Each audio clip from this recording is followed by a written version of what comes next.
মধ্যপ্রাচ্যে ক্রমবর্ধমান অস্থিরতা ও যুদ্ধ পরিস্থিতির প্রেক্ষাপটে আটকে পড়া প্রবাসীদের জন্য বড় স্বস্তির ঘোষণা দিয়েছে সংযুক্ত আরব আমিরাত সরকার।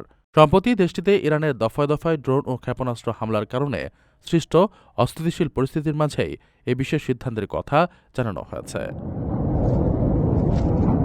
সংযুক্ত আরব আমিরাত সরকারের পক্ষ থেকে জানানো হয়েছে, বিদেশে আটকে পড়া যেসব প্রবাসীর রেসিডেন্স পারমিট বা আবাসিক ভিসার মেয়াদ গত ২৮ ফেব্রুয়ারি শেষ হয়ে গেছে, তারা এই বিশেষ সুযোগের আওতায় পড়বেন। অস্থিতিশীল পরিস্থিতির কারণে যারা সময়মতো ফিরতে পারেননি, তারা আগামী ৩১ মাস পর্যন্ত তাদের দীর্ঘমেয়াদী ভিসা নবায়নের সুযোগ পাবেন। মূলত ইসরায়েল ও যুক্তরাষ্ট্রের সাথে ইরানের চলমান সংঘাতের আঁচ লেগেছে আমিরাতেও।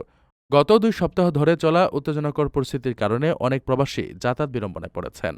এ মানবিক দিকটি বিবেচনা করেই ভিসা নবায়নের সময়সীমা বাড়ানোর এই পদক্ষেপ নিয়েছে দেশটি। আল জাজিরার বরাতে এ তথ্য নিশ্চিত হওয়া গেছে। এ সিদ্ধান্তের ফলে হাজারো প্রবাসী শ্রমিক ও পেশাজীবী তাদের বৈধতা হারানোর হাত থেকে রক্ষা পাবেন বলে ধারণা করা হচ্ছে। প্রবাসীদের জন্য নির্মাণ হচ্ছে দেশের প্রথম স্মার্ট সিটি, যেখানে থাকছে স্কুল, মসজিদ, হাসপাতাল, সুইমিং পুল, হেলিপ্যাড, পাঠাগার, জিম, সুপারমার্কেট, শিশু পার্ক সহ সকল নাগরিক সুবিধা।